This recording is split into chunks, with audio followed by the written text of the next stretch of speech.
Meninos, bom dia. Desculpa aí o atraso, eu tive um probleminha com a minha internet, mas hoje a gente vai trabalhar um pouco, a gente vai discutir um pouco sobre os exames de imageamento, tá? E aí hoje a gente vai... Peraí, deixa eu pegar meu coisa, que eu não gosto desse não. E hoje a gente vai discutir um pouco sobre o exame de tomografia computadorizada. Esse exame de tomografia computadorizada, ela vai até a quinta geração, e a gente chega à sexta geração, que, na verdade, alguns autores eles consideram como tomógrafo, na verdade, é um tomógrafo, só que esse tomógrafo é a partir de emissões de partículas beta positivo ou a partir de emissões de partícula gama. Então, a gente chega com aprimoramento de exames de imagiologia muito bons, né? Que é o PET e o SPECT, tá? Que nós vamos trabalhar, que são exames trabalhados na medicina nuclear. E a gente acaba avançando um pouquinho mais e vamos trabalhar um pouco com a ressonância magnética nuclear. Então, tudo isso que a gente vai ver aqui, a gente começou com a professora Clarissa nas aulas de radiografia, né, convencional. Vocês viram que durante a aula de radiografia convencional, a base, né, fundamental de todos os exames começa a partir dos exames de radiação, né, exames radioativos. Então, a partir disso, a gente vai ter as radiações ionizantes e as radiações não ionizantes, e com base nesses princípios das partículas e da emissão e decaimento de determinadas partículas, a gente acaba avaliando as propriedades não somente anatômicas, como nós avaliávamos quando a gente queria simplesmente solicitar um raio-x do nosso paciente, mas agora a gente avança um pouquinho mais, porque a gente vai querer saber. Vocês estão me ouvindo, gente? Sim, professora. Sim, professora. Qualquer coisa, a professora Simone me aciona aqui no celular, tá? Se a internet cair, viu? Sim, qualquer dúvida, podem perguntar. E aí a gente acaba avançando um pouco, tá? Nessas características, né, estruturais do tecido e do sistema, e a gente passa para a tomografia computadorizada, que agora a gente consegue visualizar as imagens, não somente ela como um todo, como a gente via na imagem convencional, mas agora a gente consegue fatiar esses pequenos cortes de tecido, e ao fatiar a gente consegue formar uma imagem e analisar melhor anatomicamente aquele exame daquele paciente no qual você quer um diagnóstico melhor, tá? E aí a gente avança, e no avanço à medicina, aos exames de imageamento, a gente chega à medicina nuclear. E quando a gente chega à medicina nuclear, a gente se depara com emissão de partículas, tá? Ou então emissão de fótons gama, tá? E para que eu quero esse material? Porque quando eu tenho um acoplamento de uma molécula, e eu pego essa molécula e eu vou acoplar ela a um radionuclídeo, ou seja, um átomo instável, tá? Só que esse átomo instável ele acaba tendo uma meia-vida mais curta do que a maioria dos átomos que nós conhecemos, e que poderiam levar a um dano muito do metabólico do seu paciente. Então, ela é justamente ela que é capaz de fornecer informações fisiológicas, metabólicas do corpo humano, e por isso ela acabou se tornando uma ferramenta fundamental para a detecção precoce de determinadas desordens, como câncer, né? E em diferentes tipos, porque ela vai utilizar um traçador, tá? É um fármaco traçador, e esse fármaco ele vai ser inserido a uma substância radioativa, e quando esse fármaco é inserido a uma substância radioativa, eu tenho ali como é que se diz? A observação das características funcionais daquele tecido, só que agora não somente do tecido, né, mas também de todo o sistema. Mas, para que a gente possa entender bem esse princípio da medicina nuclear, a gente precisa relembrar algumas coisinhas que a gente estudou há 2 semanas atrás com Clarissa, tá? Para que a gente possa dar continuidade ao nosso trabalho. Primeiro, o que seria a radioatividade, né? Então, a gente já sabe que radioatividade, né, é a capacidade que tem um núcleo, né, instável de um determinado átomo. E quando esse núcleo está instável, ele precisa alcançar sua estabilidade. E para que esse núcleo ele consiga alcançar sua estabilidade, ele precisa liberar energia, tá? ele precisa liberar essa energia que está nele, sai de mim, quando ele libera essa energia, o que é que acontece? Ele vai ter um momento que ele vai alcançar essa tão famosa estabilidade, tá? E toda vez que eu libero energia, eu tenho emissão, ou de partículas ou de fótons, tá? Então, eu vou ter emissão, por exemplo, de partículas alfa, eu vou ter emissão de partículas beta, eu vou ter emissão de fótons gama, tá? Quando eu tenho uma emissão e meu núcleo ele chega à estabilidade, ou ele tenta chegar a uma determinada estabilidade, o que é que eu tenho aí? Eu tenho um princípio de desintegração, ou seja, se eu tenho um carbono 14, por exemplo, esse carbono 14 é constituído de, suponhamos que eu não gravo muito o número atômico no número de massa de cada um, mas eu tenho carbono 14, né, eu tenho um número atômico ali, número 7. Eu pego esse carbono 14 que tem número atômico e número de massa 7, e ele precisa liberar essa energia. Então, ele sai daquele número e passa para um número de massa, um número atômico menor ou maior. Se eu mudo o meu número de massa, se eu não mudo o meu número atômico, obviamente aquele elemento químico no qual eu estava me referindo, ele mudou. Se não mudou o elemento químico, pelo menos mudou o número de massa, o número de prótons, o número de nêutrons. Tá? Então, toda vez que eu tenho essa mudança, essa transição, eu chamo de decaimento. E o que seria decaimento, gente? Decaimento, que também pode ser chamado de desintegração, vai ser o fenômeno que vai ser resultante exatamente do aumento da instabilidade nuclear em virtude de uma determinada emissão de radiação. Então, toda vez que eu procurar a estabilidade do meu núcleo, dentro de um átomo, que está dentro de um átomo, a minha molécula ela vai decair, tá? Então, aqui, por exemplo, na partícula alfa, ó, a partícula alfa, ela tem 2 prótons, né? Ela tem 2 núcleos, ó, bonitinho aqui, tá? E aí, ela sofre desintegração. Então, a partícula pai, ela vai dar origem à partícula filho, tá? E essa partícula fina, então, ela apresenta 2 números de prótons, 2 números de nêutrons, e que você vai ter aí a partícula alfa sendo emitida. A partícula beta, tá? Ela vai ter um próton extra ou um nêutron a menos, tá? Quando ela tem um próton extra, um nêutron a menos, ela também emite, ela se desintegra, ou ela tem o processo que nós chamamos de decaimento, tá? E aí eu tenho os fótons gama, ou as radiações do tipo gama, né, que são fótons de alta energia, né, que ela não vai liberar, tá? Ela não vai liberar nem prótons, nem nêutron, entretanto, ela vai enfraquecer, porque ela perdeu energia ali para o meio. Então, esse princípio de radioatividade, de instabilidade nuclear, vai ser importante para que a gente possa entender o que é a medicina nuclear, tá? Então, a gente só entende a medicina nuclear quando a gente consegue entender o que é radioatividade e o que é decaimento nuclear. Por que eu preciso entender isso? Porque quando eu tenho um elemento radioativo, esse elemento radioativo ele decai, né? Aqui, ó, carbono 14, tá vendo? Ele é o carbono 14, tá? Ele tem um decaimento, ele libera energia. Quando ele libera energia, ele sai, ele acaba liberando um número de prótons, você tem aí a emissão de partículas beta. Quando a emissão de partícula beta acontece, o que acontece aqui? Ele alcança a sua estabilidade, certo? Ele alcançou a sua estabilidade, ótimo, tá? Só que todos os elementos, Márcia, eles passam por esse processo, sim. E todos os elementos, eles vão alcançar a estabilidade tão rápida quanto o carbono 14, que é tão utilizado para que nós possamos mapear, né, a idade de determinados fósseis, porque o carbono 14 demora muito para esse tempo aí, apesar de ser rápido e simples, né, de ser mostrado, o tempo de meia-vida dele é muito grande. Existem estruturas que elas são um pouco mais complexas para que ocorra o decaimento, e além de ocorrer o decaimento, que ela ocorra a estabilidade, tá?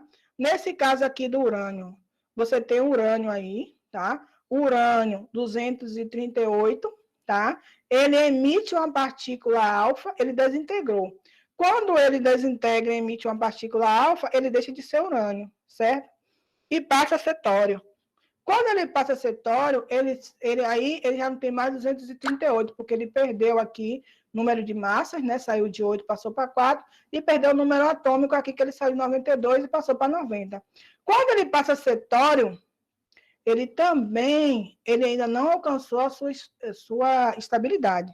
Ele só vai alcançar a sua estabilidade, tá? Aqui embaixo, tá? Quando ele chega a chumbo 206. Mas para que ele chegue a isso aqui, ele vai emitir partícula. Então, toda vez que ele sofrer desintegração, ó, ele vai liberar uma partícula aqui. Ou uma partícula alfa, uma partícula beta, ou uma partícula gama. Até que ele consiga alcançar a sua estabilidade, certo? Então, esse período dele estar aqui, né, urânio 238, até ele chegar aqui em chumbo, eu vou precisar, isso vai acontecer por um determinado período de tempo, tá? E o que seria esse período de tempo? É o que eu chamo de meia-vida, tá? Então, eu posso dizer, por exemplo, que a meia-vida do urânio, ela é de aproximadamente 4,5 milhões de anos, tá?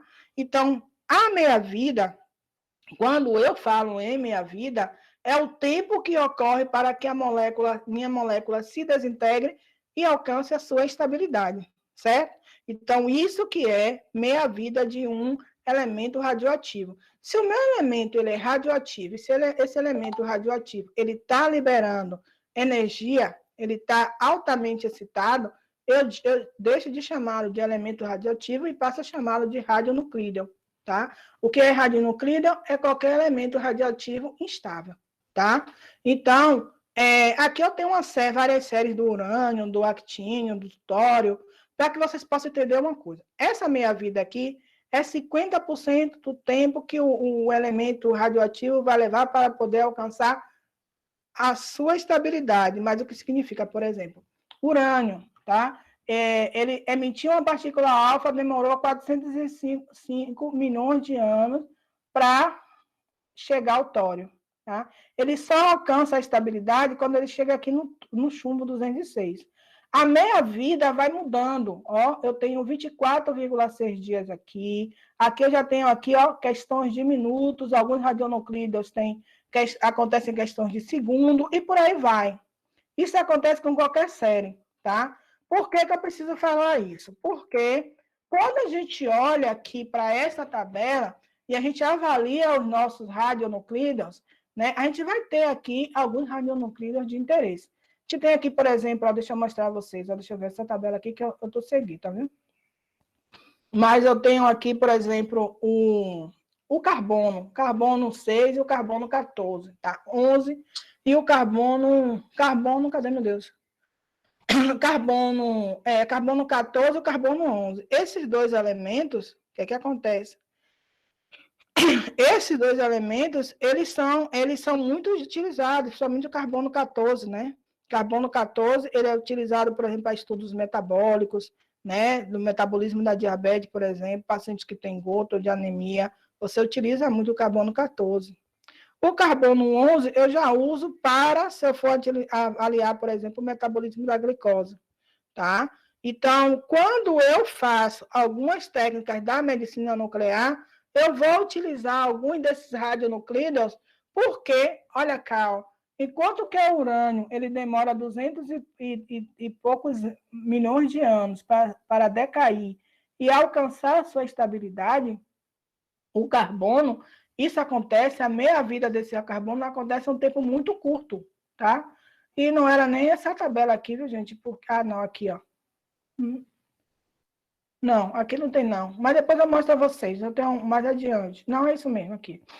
O carbono, ó, a meia-vida dele é de 24,4 e 3, enquanto que o carbono 14 são de 3,7 dias, o de carbono 11 você tem aproximadamente 20 minutos para que ele estabeleça e alcance a sua meia-vida. O cobalto, também, que a gente tanto utiliza, ele tem uma meia-vida de 5,2 anos, tá? A gente tem também o sódio, né, que a gente tanto usa, principalmente para a detecção de algumas patologias. E aí, o Tecnécio 99, que é o Tecnécio 99 metastável, ele tem um tempo de meia-vida de aproximadamente 6 horas. Todos esses elementos que eu acabei de falar para vocês serão elementos que nós iremos trabalhar na medicina nuclear. Então, a medicina nuclear, ela vai trabalhar com material radioativo, tá? Eu vou utilizar compostos. Esses compostos, eles vão seguir caminhos, né, funcionais. Esses compostos geralmente são moléculas. Essas moléculas, elas vão ser marcadas com radionuclídeos, e esses radionuclídeos vão ser inseridos em determinados fármacos que nós vamos chamá-los de traçadores.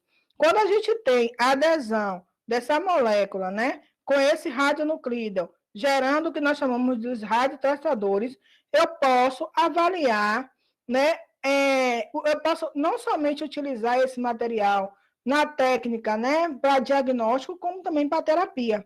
Então, eu vou ter esse composto vão seguir caminhos funcionais e metabólicos específicos dentro do meu paciente. Isso vai conferir uma modalidade diagnóstica na característica da natureza biológica de outras modalidades, não iriam me proporcionar de forma alguma, tá? Eu posso detectar qual foi a radiação emitida por aquele fármaco, eu posso diagnosticar precocemente uma doença, eu posso avaliar alguma alteração anatômica que muitas vezes acabam não se manifestando, e aí, de acordo com a sua atividade funcional, eu consigo ali detectar se aquele paciente ele tem uma patologia ou não, certo? Eu agora não tenho uma dose tão exagerada, né, para poder trabalhar. As doses que eu preciso utilizar, porque eu estou agora inserindo um material radioativo no meu paciente, essas doses, elas são de pequenas ou de curta meia-vida. Essas doses, elas acabam se distribuindo em determinadas regiões, e eu vou ter contrastes que vão concentrar esse material radioativo, e com isso eu consigo avaliar as características funcionais, não as características anatômicas, mas as características funcionais que eu posso avaliar do meu paciente, certo? Então, essa medicina nuclear, ela se constitui, né, por três elementos importantíssimos: a cintilografia. A cintilografia é um método, né, na medicina nuclear, onde a gente vai captar emissões de fótons gama, do tipo gama. Então, aquele material que foi aderido àquela molécula, que vai funcionar como um traçador, que vai chegar ao meu órgão específico, que vai avaliar a funcionalidade do meu órgão, eu vou fazer isso através do momento em que eu coloquei o contraste no meu paciente, meu paciente, então, emite esses fótons, essa incidência de radiação gama, e eu consigo captar essa incidência e, com isso, eu formar a imagem. Isso é muito lindo, depois eu vou mostrar a vocês mais adiante. E aí eu tenho, para a realização da cintilografia, eu utilizo as câmaras planares, certo? E eu tenho também os tomógrafos de foto únicos, que são os SPECTs, e eu tenho os PET, que são tomógrafos por emissão em depósitos, que aí eles vão utilizar, na verdade, esses tomógrafos, eles vão utilizar as moléculas, a radiação do tipo beta positiva, beta mais, tá? Enquanto que as cintilografias e os SPECTs, eles vão utilizar as radiações do tipo gama, tá? Então, falando um pouquinho da história, quando eu começar a falar da história, eu também vou já introduzindo algumas situações que a gente vai precisar ter ao longo da nossa aula, tá? Que horas são, gente? Estou perdida, viu? Fiz que nem... 9h13. Fiz que nem a senhora hoje. São 9h13, querida. Pronto. Então, eu tenho aqui... o histórico da medicina nuclear, ela começa, obviamente, com o casal Becquerel, né, em 1998, que é o marco da medicina nuclear, porque foram eles que descobriram a radioatividade natural, né, em 1986, esses elementos radioativos renderam a eles o prêmio Nobel, tá? Em 1913, a gente tem aqui o George Hershey, E foi ele que primeiro descreveu o princípio de um traçador, né? Ele pegou um chumbo, ele marcou esse chumbo como um radionuclídeo, um elemento radioativo, e aí ele começou a observar o tráfego desse material em um vegetal. Tá? Em 1927, começaram a ser realizadas as primeiras medidas de velocidade sanguínea, e essas medidas foram mediante a solução de radônio, que também era um radionuclídeo de curto tempo de vida. Em 1932, Ernest Lawrence e Livingstone, eles inventam e constroem um ciclotron. Tá? Esse ciclotron é um elemento que vai proporcionar, né, a produção de radionuclídeos artificiais. Tá? E aí, em 1938, começa a aplicação de isótopos no campo de diagnóstico, tá? Inicialmente, desculpa, gente, isso aqui não é diagnóstico, não, isso aí é no campo da terapia. Começa primeiro com terapia, para depois diagnóstico. E aí, utilizou-se o iodo 128, muito utilizado, né, no tratamento da tireoide, e logo em seguida a gente utilizou o iodo 131, que é muito utilizado até hoje. Então, a partir disso, a gente descobre esse elemento tão importante aqui, que é o tecnécio, né? É isso mesmo, é diagnóstico, desculpa, porque o tecnécio é mais para diagnóstico. Então, esse tecnécio metastável, 99 metastável, ele é um radionuclídeo, é o mais versátil e mais utilizado na medicina nuclear. Ele é produzido por um gerador 99 mobidilênio. Espera aí, que eu às vezes esqueço o nome dele. Peraí, só um minuto. Adiante, eu falo para vocês o nome dele direitinho, tá? Ele sofre decaimento, e quando esse radionuclídeo aqui, ó, ele sofre decaimento, ele se converte, né, a partir da emissão de uma partícula beta mais, no 99, no tecnécio 99 metastável, tá? E esse 99 esse tecnécio 99 metastável, ele possui algumas características que faz dele o radionuclídeo mais utilizado. Primeiro, porque quando ele emite esses fótons, né, de beta+, a energia liberada por ele é de cerca de 140 kV. Quando você vai comparar essa energia do tecnécio com a energia de outros materiais radioativos, radionuclídeos, e quando você vai ver, né, a meia-vida desses elementos que possuem uma meia-vida parecida, a energia liberada é muito pouco. Então, as consequências, né, devastadoras que possam ocorrer no organismo do paciente é bem menor, tá? É um dos detalhes. Um outro detalhe é o tempo de meia-vida. O tempo de meia-vida do tecnécio é de 6 horas. Isso possibilita um estudo em um intervalo de tempo, né, razoável. Além disso, ele é produzido por esse gerador, né? Esse gerador, o nome agora, gente, ó, o nome dele é molibdênio, tá? Então, a partir do molibdênio pai, você tem a geração de molibdênio filho, e com isso você pode utilizar esse elemento para poder diagnosticar diversos tipos de patologias no organismo do seu paciente. Em 1950, vem Age e descobre e comercializa a câmara gama, tá? É exatamente essa câmara gama que vai possibilitar que nós possamos aí captar esses fótons de radiação gama que são emitidos pelo paciente quando o paciente ele está exposto, né, a um determinado contraste, então você consegue captar e formar a imagem. Já nos anos 60, a medicina nuclear, como uma especialidade médica, já é fundamentada. Agora, não há dúvida de que a medicina nuclear realmente é utilizada como suporte. Você tem desenvolvimento de computadores mais competentes do que os tomógrafos. Então, esses computadores eles conseguem adquirir, armazenar, processar as imagens obtidas com as câmaras de cintilização.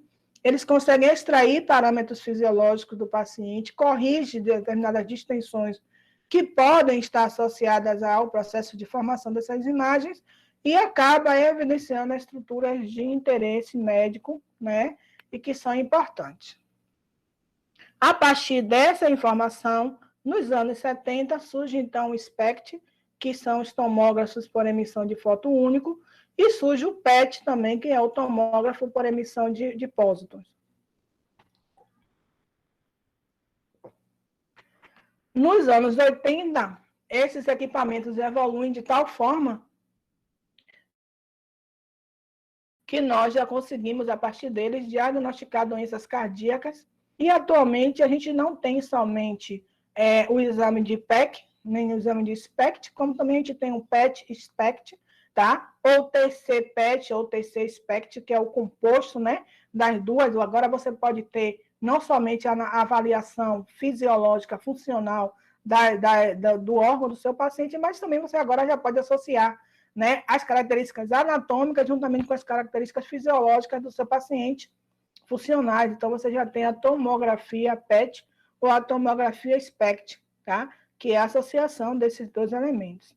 Então, isso proporcionou um ganho assim, na medicina muito grande, que hoje você tem uma gama de recursos que você pode avaliar o que você quiser. Você pode avaliar a avaliação anatômica do seu paciente, você pode avaliar, né, a condição funcional do seu paciente. Então, a fisiologia ali você vai poder averiguar com mais afinco. E se você quiser avaliar a atividade metabólica, porque a gente sabe, eu não sei se a gente vai ter tempo de chegar até lá, mas se você quiser avaliar a atividade metabólica do seu paciente, ou seja, será que seu paciente está com atividade metabólica muito alta, um consumo de glicose muito alto ali, e isso pode ser um dos fatores que pode levar, por exemplo, indicativo, né? Pode ser um fator indicativo do câncer. Eu também posso, porque agora eu tenho uma ressonância magnética nuclear. Então, a gente está muito bem servido de exames de imagiologia e tem para qualquer gosto. Basta ter o recurso e disponibilidade para poder solicitar, tá? Então, só enfatizando mais uma vez, os radionuclídeos, né? São elementos que vão apresentar meia-vida. Depois que nós utilizamos esses radionuclídeos, eles são ditos como resíduos na medicina nuclear. Então, após 40 anos, esses resíduos sendo armazenados de forma adequada, eu posso pegar esse material e descartar, certo? E eu vou ter os radioisótopos, que são organismos, né, que não vão se distinguir quimicamente, eles são ditos como iguais, né, a um outro átomo, e por isso que o nosso organismo ele não consegue, por exemplo, discriminar um iodo 131 de um iodo 123, e que acabam sendo aplicados nos exames da tireoide. Então, esses radioisótopos, por eles possuírem essas características, eles acabam sendo utilizados na clínica de diagnóstico e de tratamento de determinadas patologias. E aí a gente tem os biofármacos, tá? Eu acho que já deu para vocês entenderem o que é um radiofármaco, né? Radiofármaco é uma substância radioativa, no caso um radionuclídeo, que está acoplada a um fármaco, no caso uma molécula, que vai direcionar aquele material ionizante, né, para uma determinada área do seu corpo, no qual você tem interesse de avaliar a característica funcional dele. Então, você tem esses radiofármacos, são moléculas que se concentram em determinado órgão ou tecido, mas que vai conter também um núcleo estável radioativo.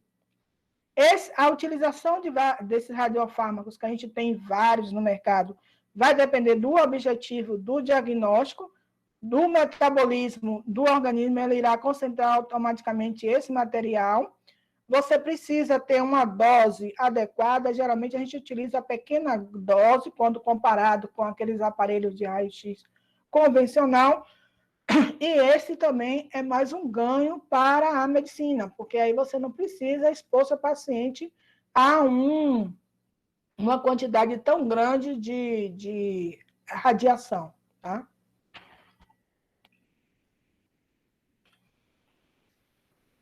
Esses radiofármacos, gente, são feitos em empresas, depende da meia-vida desse radiofármaco também. Vale a pena chamar a atenção disso. Tem um CENEM, E tem um outro órgão também que proporciona a produção de determinados radiofármacos, porque às vezes eles precisam ser produzidos em reatores, tá? Mas alguns radiofármacos precisam ser gerados próximo ao local onde será aplicado, ou para fim de tratamento ou para diagnóstico, porque o tempo de meia-vida deles é curto e porque também acaba se deteriorando muito rápido. Então, tem alguns detalhes aí que precisam ser avaliados, tá? Então, aqui eu tenho algumas aplicações desses radiofármacos, por exemplo, 99, o Tecnes 99 metastável, que está aqui embaixo. A gente tem aqui, aqui é o Tecnes, tá? Ele está ligado aqui a uma molécula, pertecnetato de sódio, utilizado por carcinoma. Depois vocês deem uma olhada nisso direitinho aqui. A gente tem aqui alguns agentes, né? Tipo o iodo, é o iodo? É uma substância, acho que é o iodo 111 mesmo, que é ligado a uma desoxiglicose, né? E aí ele gera o DTPA, né? Que é uma substância também que é muito utilizado, né? E aí vocês dêem uma olhada, porque para cada uma desses tipos de radiofármaco, a gente vai ter uma aplicação característica, tá? Então, para vocês verem que nós utilizamos nas diversas áreas da medicina, certo? Na neuro, na oncologia, na traumatologia, nas pneumologias, então tem muita nas nefrologias, tá? A gente hoje tem traçadores que conseguem avaliar a taxa de filtração glomerular do paciente, né, de maneira muito mais eficaz, então tudo isso é utilizado, e se você observar, todos eles, ou então a sua maioria, que não são todos, mas uma grande quantidade, utiliza o quê? O Tecnes 99 metastável, né? Devido a todas aquelas características que eu falei para vocês. Certo? Então, quando eu falo de radionuclídeos, né? Naquela hora eu caracterizei um radiofármaco, agora eu estou caracterizando um radionuclídeo, tá? Quando eu falo de um radionuclídeo para uso e fins de diagnóstico, a dose utilizada deve ser uma dose baixa, certo? Se eu não utilizar uma dose muito baixa, eu posso ter aí uma hipersensibilidade, uma exposição muito grande no meu paciente a esses tipos de radiação, ok?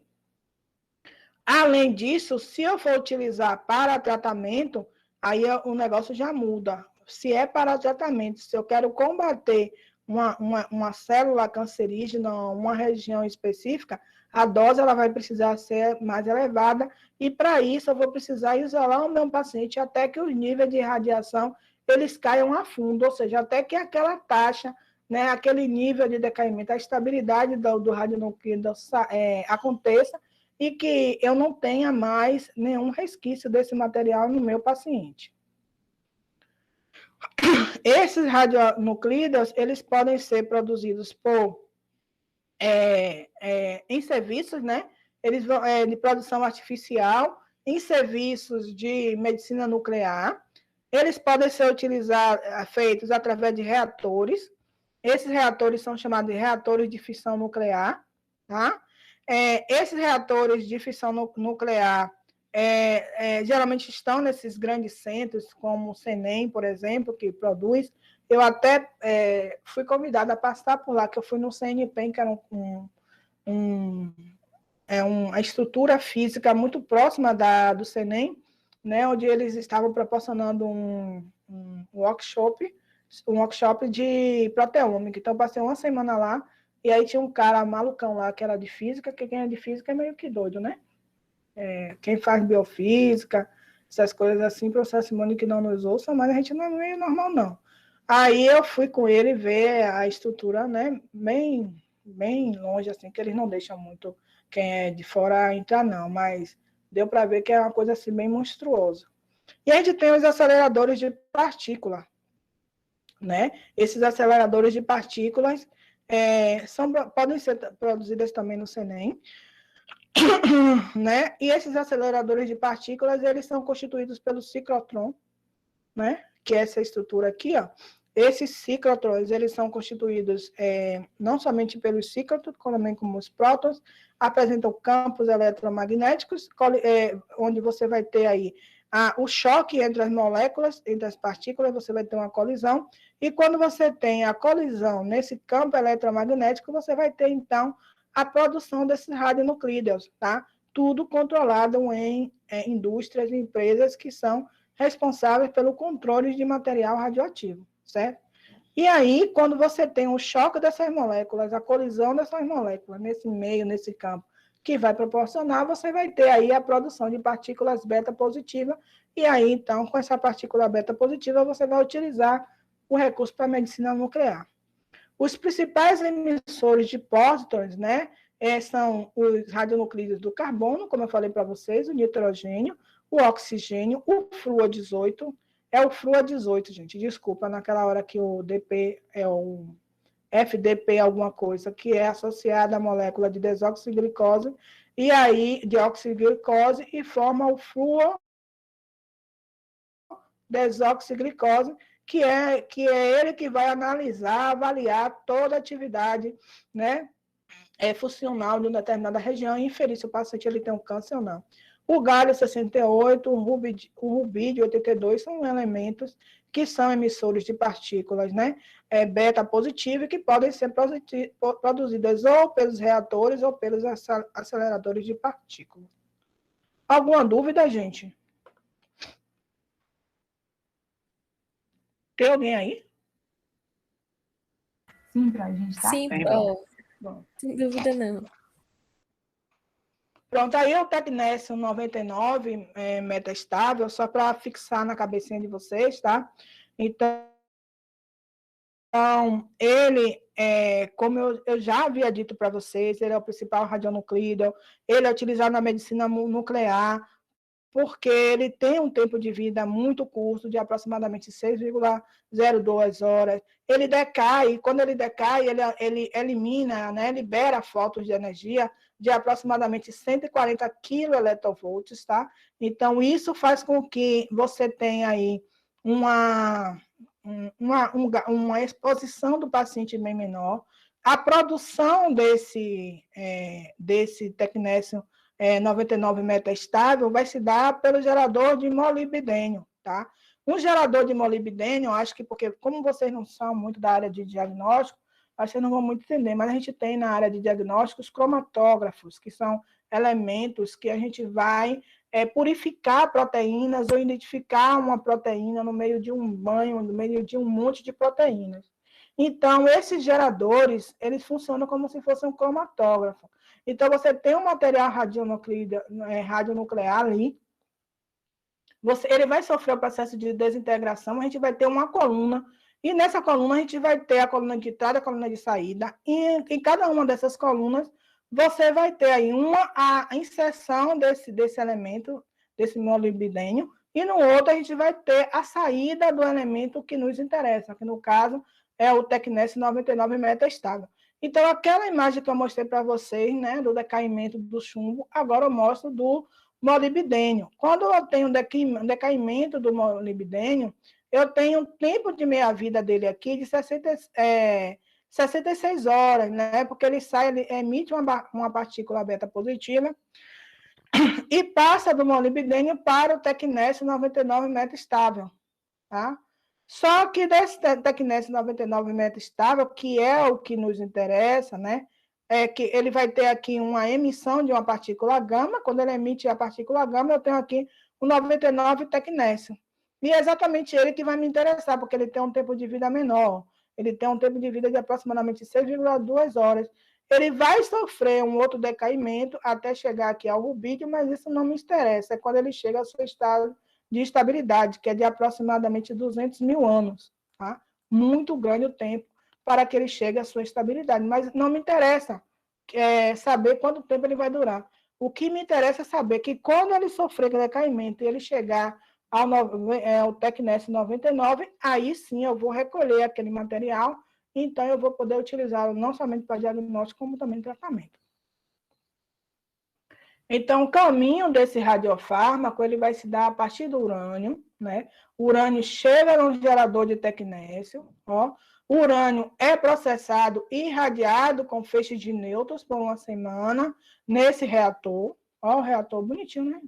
Aí você tem aqui o processo químico dele, que vai resultar na separação do molibdênio, do urânio. Então, agora você tem urânio 235.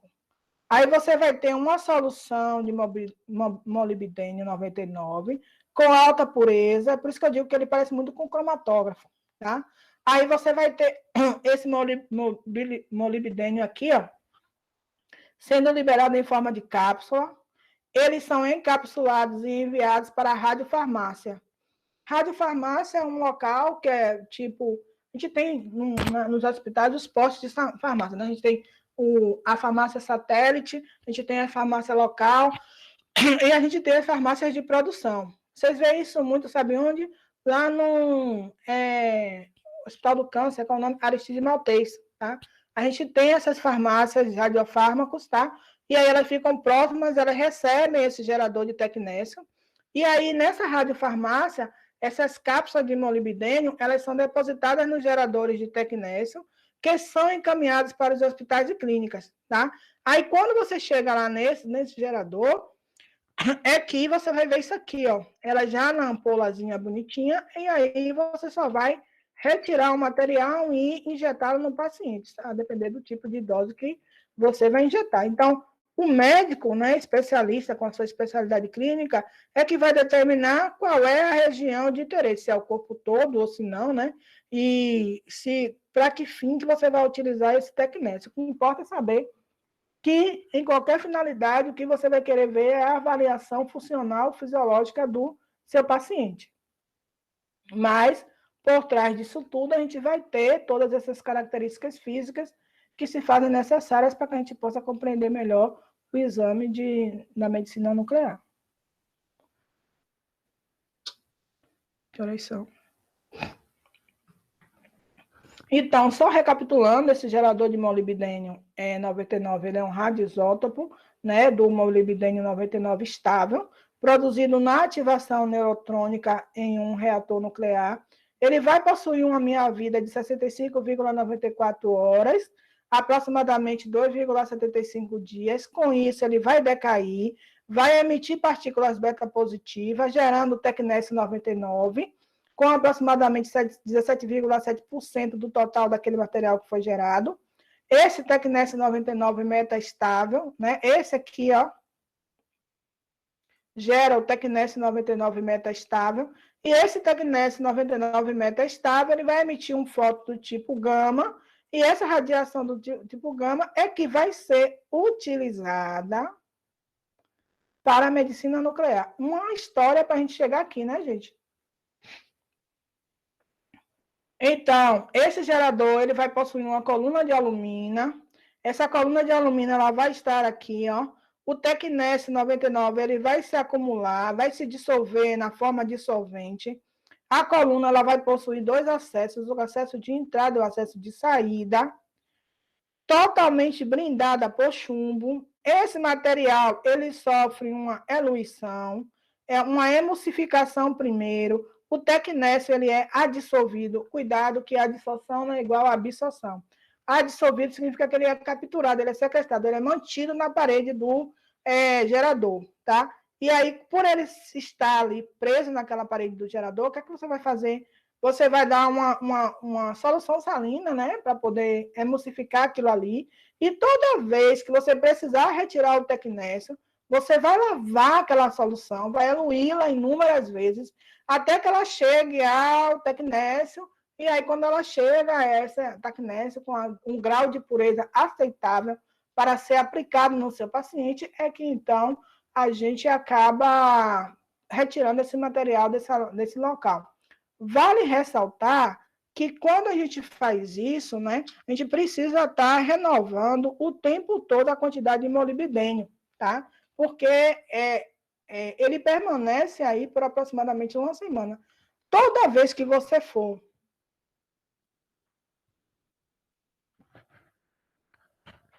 retirar uma certa quantidade de molibdênio, ocorre nesse caso não é decaimento radioativo, não.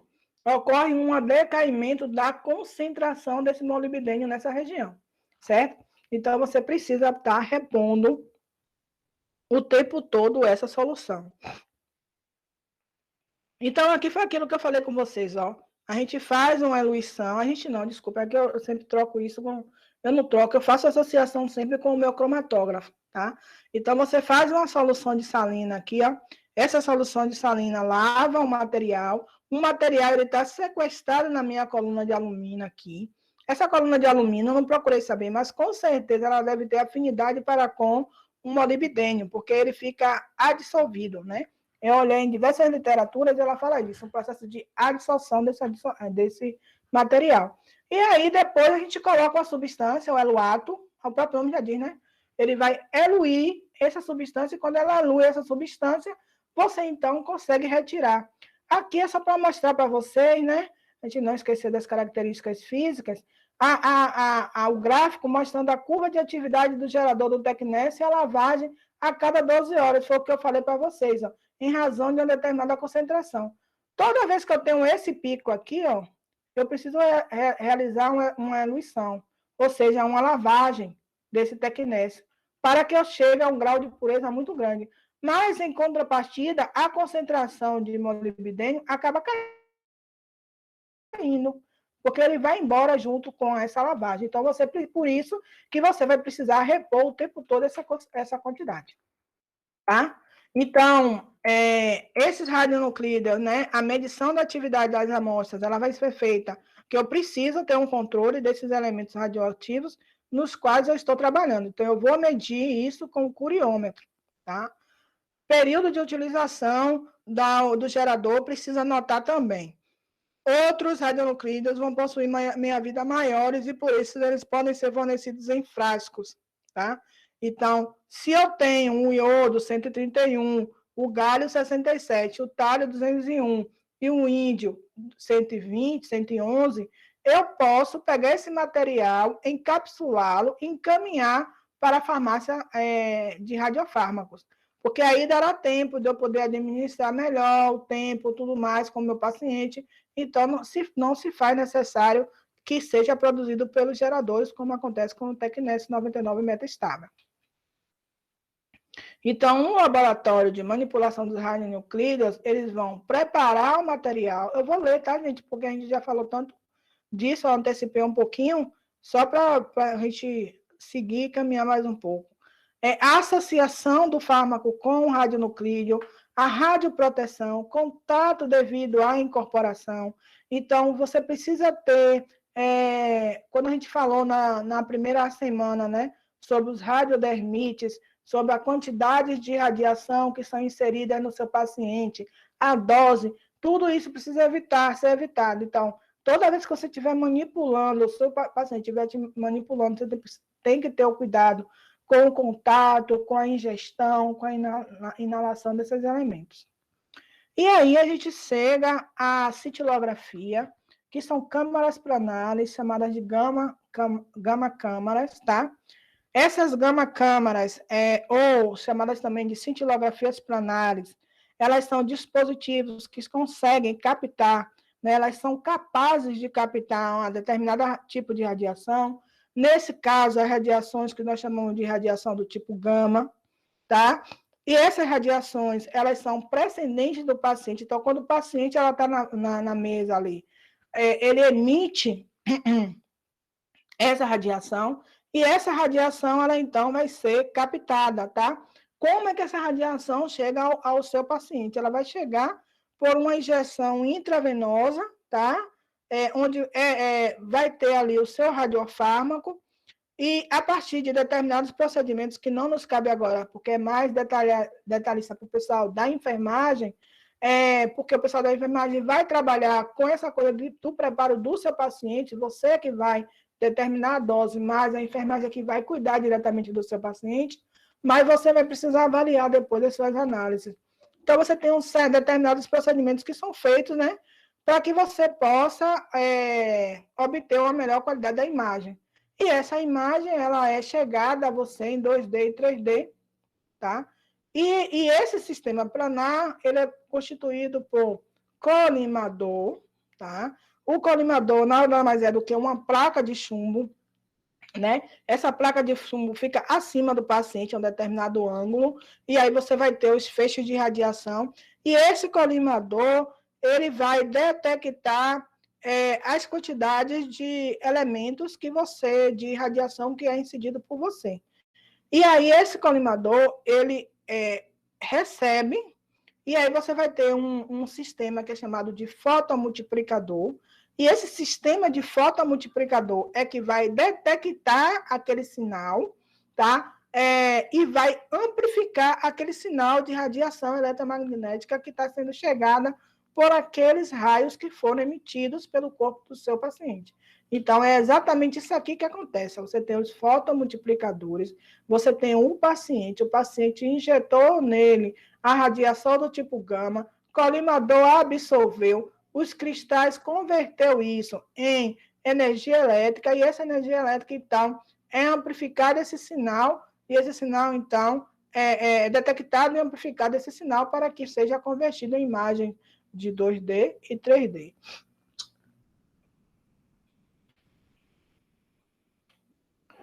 E aí, esses sistemas planares, né? Você tem o detector do sinal. Esse detector de sinal, só especificando um pouquinho mais, você vai ter cristal cintilador de iodo de sódio com tálio. Ele detecta sinais de fótons gama. Ao atingir o cristal, ele promove uma cintilação, gerando fótons de luz, tá? O sinal, ele é, então, amplificado por uma célula fotoamplificadora, transformando-se em sinal elétrico, e esse sinal elétrico, então, ele é tratado, amplificado para a geração de uma energia, de uma imagem, desculpa. Aqui, ó, você tem uma cintilografia óssea de um paciente com câncer de próstata, tá? E você consegue observar, ó, que com o tempo, né, após a administração dos traçadores, ó, você consegue observar nitidamente as regiões onde você tem uma quantidade muito grande desses traçadores. Você consegue observar aqui que esse paciente ele já se encontra em metástase. Isso também é um ponto de partida para poder determinar, por exemplo, se o seu paciente, você vai poder submeter o seu paciente a uma quimio, a uma rádio, qual a quantidade ou se não, se você vai optar pela melhora de vida do seu paciente. Tudo isso vai ser levado em conta. É isso. Aqui. Aí a gente parte para os aparelhos de SPECT, tá? Que são os tomógrafos de fótons únicos. Esses aparelhos de SPECT, ou aparelhos de tomógrafos de fótons únicos, eles são compostos por 2 ou mais câmaras planares, tá?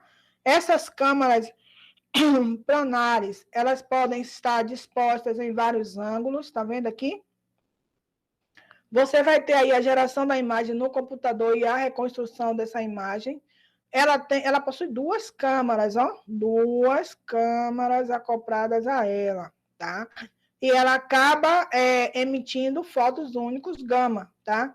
Então, os radionuclídeos utilizados no SPECT são os mesmos radionuclídeos que nós utilizamos na cintilação, porque é a mesma como a gente diz, fótons, né, que estão sendo eliminados ali, que são os raios gama, tá? Então, ó, o galho, o tílio, o índico, o iodo, tá? A mesma, né? Aí, ó, geração, por onde? Por aqueles aceleradores de partículas, ou então por aqueles reatores que eu já descrevi para vocês. Aqui está mostrando uma figura no estudo da viabilidade, né, da perfusão sanguínea do miocárdio. Mais uma vez falando, vocês vão ter aí aulas só com a imaginologia, né, imagiologia, mostrando como é que funciona cada um desses detalhes, até porque vocês vão ter médicos, né, radiologistas, imagiologistas, que vão estar responsáveis só por isso. É só para que vocês tenham aqui uma noção. Perceba que essa região aqui, ela está muito mais dilatada, né, do que as demais regiões. Você tem aí a perfusão sanguínea do miocárdio, né, para que pudesse observar essa região, eles utilizaram traçadores de talho 211, tá? E aí você consegue ver nessa imagem aqui, ó, né, que essa região, ela está muito mais aumentada, né? Ela está muito mais hiperperfundida, né? E aí você consegue aferir se o paciente ele tem alguma patologia, alguma anormalidade, né? E traçar o melhor tratamento para o seu paciente. Então, vamos entender um pouco, né? Como é que funciona os aparelhos, né? A gente sai de SPECT, a gente entra agora no PET, que são os tomógrafos por emissão de pósitos. A gente viu o que eram os tomógrafos de emissão de raios gama, né? Na cintilografia e no SPECT. Agora a gente está falando do PET, né? Porque das três é o que não é a melhor resolução, é o melhor método a ser aplicado. Esses tomógrafos, o PET, ele utiliza tomógrafos que vão conduzir imagens em cortes, com a utilização de radioisótopos beta positivos. Vocês estão aí, gente? Sim. É porque toda vez que a minha mãozinha, minha caneta sai, eu penso que vocês saíram. Eu penso que minha internet caiu. E pro. Então, eu tenho um decaimento, né, da substância. O caminho percorrido até o processo de aniquilação do pósito para o elétron no meio é a formação desses fótons que vão ter 511 kV. Aí, quando eu tenho a formação desses fótons, como eu estou mostrando aqui para vocês, ó, eu vou ter aí a formação da imagem, aí eu vou ter o sistema computacional 3D, né, na reconstrução. Então, o que é que eu tenho aqui, nessa figura? Eu tenho, né, um mecanismo de decaimento de uma partícula beta, tá? Quando você tem uma partícula beta, né, essa partícula beta mágica, o que ela faz? Ela, por ser um neutrino, né, na verdade, ela não é um neutrino, ela é um antineutrino, né? E por ela ser um antineutrino, ela sai do núcleo e vai tentar sofrer desintegração. Só que quando ela sai, esse elétron, ele sai do núcleo, o que ele faz? Ele vai colidir, né, com outro elétron. Olha aqui, ó, um elétron aqui, outro elétron aqui, e ele colide. Olha o que acontece, ó, olha as setas ao redor. Quando ocorre essa colisão desses elétrons, eles são aniquilados. Então, quando ele é aniquilado, é gerado duas moléculas, o quê? Alfa, tá? Ok? Então, é exatamente assim, com esse processo de aniquilação, desculpa, alfa não, gama, perdão, onde a gente vai ter a emissão de fótons gama, tá? A partir do quê? A partir da emissão de pósitrons beta+, antineutrinos, né, que se foram gerados, né, e que sofreram colisão elétrica. Essa colisão fez com que eles fossem aniquilados, ou seja, desapareceu na atmosfera. Não quero saber para onde é que ele foi. O que me interessa saber é que, a partir disso, se gerou-se radiações do tipo gama, e isso é que vai possibilitar o quê? A formação da minha imagem. A formação da imagem que é captada e encaminhada para o computador, a partir do aparelho de PET, ela é feita exatamente porque apresenta essas características físicas, químicas, né, que vão proporcionar a identificação da imagem. Tá? Alguma dúvida, gente? A aula vai... Estamos, Marcinha. Sim, professor. Ok.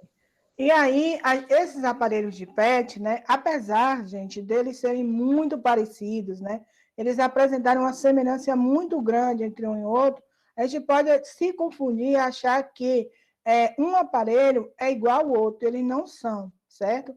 Eles não podem ser substituídos. Por que eu não posso ter a substituição de um pelo outro? Primeiro, os radionuclídeos e as moléculas que são utilizadas em um equipamento são diferentes para a obtenção das radiações, né, de um equipamento são totalmente diferentes dos utilizados para outro equipamento. Segundo, os caminhos realizados são caminhos totalmente diferentes, tá? Em geral, eu vou ter um PET muito melhor, tá? A qualidade do SPECT é bem inferior à do meu PET. Os radionuclídeos utilizados são de pequena massa atômica. Vocês podem ver aqui, por exemplo, nessa tabela de PET, nessa tabela dos principais radionuclídeos que são utilizados por PET, né? Eles são radionuclídeos que têm massa pequena, são radionuclídeos que podem ser utilizados e que têm uma meia-vida muito curta, tá? Chama a atenção de vocês por flúor aqui, ó. O flúor, ele mimetiza, né? Ele é análogo à molécula de glicose, ele se liga à molécula de desoxiglicose. Quando ele se liga à molécula de glicose, ele consegue acompanhar todo o metabolismo daquela região no qual está sendo direcionado aquele traçador, tá?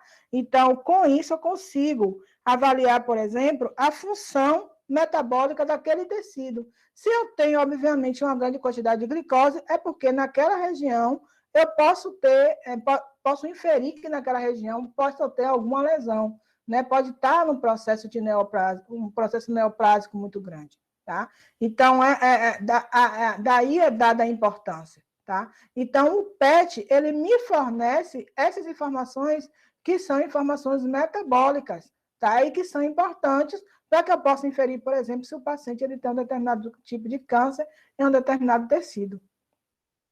Então, só enfatizando mais uma vez que as partículas, né, utilizadas para a obtenção das imagens do PET são as partículas beta positiva, onde você vai ter um espectro contínuo de energia em uma velocidade que vai variar de 0 até o máximo, certo? Essa velocidade vai depender do radionuclídeo em questão. Você vai ter radionuclídeos que vão ter, né? Uma característica até da partícula beta é de que ela apresenta muito maior energia, maior penetração e melhor precisão na imagem, tá? Um exemplo de um radionuclídeo muito utilizado é o rubídio, tá? E aqueles exames onde você vai ter uma maior precisão, com emissão de partículas beta menos, mas com menor energia, é o exemplo do flúor 18, tá? Que é utilizado para metabolização e avaliar a atividade glicolítica em uma determinada região do tecido. Tá certo? Qualquer dúvida, podem perguntar, viu, gente? Aqui, mais uma vez, mostrando o radionuclídeos, tá? Utilizando aqui uma imagem onde utilizou o PET, tá? Onde você coloca aqui o flúor 18 aderido ao desoxiglicose, e aí eu tenho o flúor desoxiglicose, esse flúor desoxiglicose é colocado para a gente avaliar a metástase de um paciente com próstata, tá? Você percebe que está bem direcionado, você vê que evoluiu, né? Algumas regiões do paciente, você consegue ver que você tem a presença daquela substância, uma alta atividade metabólica, e essa alta atividade metabólica, ó, vem a indicar aqui que esse paciente ele tem uma metástase aqui, né, e que foi indicado pelo exame de PET, ok? E as coisas evoluíram. Tem um exame que eu não trago para vocês, mas que eu vou comentar, que é o exame de TC e ressonância magnética, né? E, além do exame de TC e ressonância magnética, a gente tem esse exame aqui, que é o TC PET SPECT, que são os exames que nós chamamos de exames compostos. Esse exame de TC PET SPECT são exames que vão associar os dois exames de mapeamento, tanto o exame de tomografia como o exame de PET, ou a tomografia associada ao exame de SPECT. Então, você vai ter duas características biológicas importantes inseridas aí nesse exame. Primeiro, os cortes anatômicos, né? De grau de qualidade de imagem muito grande. Esses cortes anatômicos são obtidos de forma independente, né? Primeiro você faz um e depois você faz o outro. Você vê que você tem as duas câmaras aqui, ó, certo? É exatamente por isso, porque você vai ter a junção. Aí você vai fazer primeiro os cortes anatômicos, né? E depois você vai fazer a análise funcional com o traçador, e aí você vai fusionar essa imagem. Essa imagem ela vai te dar a característica não somente das estruturas funcionais e fisiológicas, como também das estruturas anatômicas. Aqui a gente tem um exemplo exatamente disso. Essa imagem é uma imagem do córtex axial da região da pelvis, tá? Onde você vai ter a imagem de TC associada à imagem do SPECT, tá vendo? Então, você tem aqui na imagem A, ó, a parte anatômica, né, onde você consegue ver as estruturas obtidas pela imagem de tomografia do seu paciente. Você vai ter aqui em B a região fusionada, porque aqui em C você consegue avaliar, ó, tá vendo? Você consegue avaliar aqui a imagem SPECT, tá? E aqui em C você tem a imagem fusionada, ou seja, a junção do TC PET, né? Do TC SPECT, na verdade, nesse caso aqui é o TC SPECT. Então, você vai ter a fusão da tomografia, aspectos anatômicos, juntamente com os aspectos funcionais, né? Juntamente com os aspectos fisiológicos que vão estar aqui. Então, isso é que vai caracterizar um tomógrafo, né, juntamente com o SPECT composto. Essa característica que vai dar essas características estruturais no exame do seu paciente. Então, só enfatizando um pouco mais nessa questão, quando você faz um exame composto, né, com a junção dos dois exames de mapeamento e imageamento, você vai ter a varredura, né, pelo TC, ou seja, você vai ter o paciente, vai ser inserido naquela câmara, né, no gateway, e aí quando o paciente ele entra, ele vai fazer pequenos cortes em paralelo, a máquina gira, quando a máquina gira, forma-se a imagem, então a imagem então, é capturada e amplificada, tá? Feito isso, não é realizado de forma simultânea, não. Acontece um para depois acontecer o outro. Aí o paciente vem, ele toma o traçador dele, aí ele faz a varredura do SPECT ou do PECT, tá? Não tem, ok? E aí, isso vai proporcionar ao paciente uma melhor qualidade do exame, né? Porque você vai ter a fusão desses dois elementos no mesmo exame. Só que, por você fazer a tomografia e depois você ter que parar um tempo para poder usar o radiotraçador e depois você ter que aguardar, né, para que ele faça efeito, essa metodologia composta desses dois equipamentos vai fazer com que você tenha um tempo muito mais prolongado, tá, do que se você fizesse isoladamente um ATC, uma PET, um ATC e SPECT. Ok? Aí aqui eu trago para vocês, só a nível de interesse mesmo, né, de curiosidade, aqui em 1, em 2 e em 3. Em 1 eu tenho um corte frontal de uma tomografia, onde você consegue ver todas as características anatômicas do seu paciente, tá? Na imagem 2 você tem um PET frontal, ó, você consegue ver aí a região onde esse radiotraçador está mais concentrado, né, gente? Ó, a gente consegue ver aqui, ó, essas regiões de grande concentração. E em 3 você vê a imagem fusionada, imagem totalmente colorida, que aí vai te dar uma característica que você pode ver aqui, onde é que você tem algum detalhe mais acentuado aí de uma patologia desenvolvida aí por uma neoplasia, por exemplo. Certo? Medicina nuclear, assim como a tomografia, ela tem diversas aplicabilidades, tá? Eu posso utilizar a medicina nuclear no tratamento, não somente no tratamento, como no diagnóstico de diversos tipos de câncer. A medicina nuclear começou com tratamento de câncer de tireoide, tá? Então, o paciente com hipertireoidismo, que precisa retirar o nódulo, né? Que precisa retirar a massa neoplásica, ele fica internado no hospital por um determinado período de tempo, isolado, até que aquele radionuclídeo ele consiga se estabelecer. Câncer de pulmão, eu nem sabia que existia. Existe câncer de coração, não sabia disso. E que pode ser identificado, né, rastreado através de aplicações na medicina nuclear. Na neurologia, na cardiologia, e aí a gente utiliza para isso varredura, SPECT, tá? O tempo longo e demorado, como eu falei para vocês, existem vias de administração desses radionuclídeos, essas vias, assim como na tomografia, elas podem ser via oral, intravenosa ou intraarticular, certo? E aí, aqui, alguns exemplos, por exemplo, da cintilografia de perfusão cerebral. A cintilografia de perfusão cerebral é um método de exame que vem revolucionando a psiquiatria.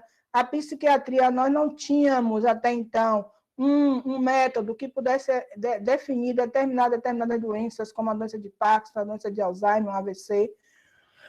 E quando surge a ressonância, desculpa, a ressonância não, a medicina nuclear, e a gente tem a cintilografia de perfusão, a gente consegue agora inferir, por exemplo, o paciente tem uma dor de cabeça, um transtorno bipolar, um transtorno psiquiátrico, né? Qualquer. Você consegue identificar um quadro depressivo, você consegue identificar a partir da cintilografia de perfusão cerebral, tá? Onde você vai inserir o radionuclídeo fluor 18 desoxiglicose, e você vai avaliar a atividade metabólica, e as imagens elas aparecem desse jeitinho aqui, colorida. Em geral, as imagens para a cintilografia de perfusão do cérebro, elas aparecem com a região toda azulada, tá? E esverdeada. Se você tiver uma região muito amarelada, uma região muito avermelhada, significa que você ali tem alguma patologia, e essa patologia pode ser identificada. Então, quando eu fui estudar para trazer essas informações para vocês, é uma coisa que me deixou bem assim, feliz, né? E curiosa, porque eles sempre falavam a mesma coisa, que foi uma revolução na psiquiatria a utilização da cintilografia, porque antes não tinham nada que pudesse detectar uma doença, né, com fundo psiquiátrico, e hoje não, hoje já tem esse recurso na medicina nuclear, utilizando a cintilografia para perfusão cerebral. Isso é perfeito. Aqui a cintilografia renal, eu acho que eu falei para vocês um pouquinho sobre isso, né? A cintilografia renal, ela é utilizada, a gente pode avaliar, por exemplo, a taxa de filtração glomerular do paciente, e aí você vai até os cortes aqui, e esses cortes podem ser analisados. Então, a cintilografia renal é muito importante, principalmente para a gente avaliar a atividade funcional dos túbulos renais, tá? Aqui, eu só trouxe para vocês um estudo, na verdade, né, muito legal, o estudo de caso, que eu ia fazer com vocês, mas como não teve tempo, tinha uma mulher, ela tem 56 anos, ela foi ao médico, o médico ele constatou uma massa esquerda, então foi realizado um estudo histopatológico de carcinoma lobular invasivo do tipo 2, após a avaliação de receptores tumorais estrogênicos, verificou-se que deu positivo, juntamente com a progesterona. Eles perceberam que existiam linfonodos axilares palpáveis direito, mas móveis, não haviam outros achados suspeitos, a paciente ela estava em estado clínico do tipo 3A, T2, com tumor localmente avançado, e aí a pergunta que o médico faz será que eu posso operar essa paciente ou não? Então, para responder a pergunta dele, o que é que ele pede? Ele pede uma PET-TC. Quando ele pede uma PET-TC, aí sim ele vai tomar a decisão correta se ele deverá operar ou não esse paciente, tá? E aí ele tem aqui, ó, todas as características anatômicas do paciente sendo observadas, e as características anatômicas não chamam atenção. Por quê? Porque você não encontra nenhuma alteração aí. Mas quando ele parte para as características funcionais, a partir do PET, ele vê que ela tem alta atividade metabólica em determinadas regiões, ó. Certo? Isso significa que a paciente dele já se encontra em metástase, né? E aí a tomada de decisão vai depender do paciente, da forma como você conduz esse tratamento, certo? Então, é isso que caracteriza um exame de ressonância de medicina nuclear, tá? E aí a gente parte para a ressonância, que é o nosso último exame a ser avaliado. Então, grande para o nosso organismo. Então, quando eu uso essa tecnologia, né, de medicina nuclear, eu tenho um ganho muito grande, porque agora eu não consigo ver somente a parte como um todo, somente a anatomia,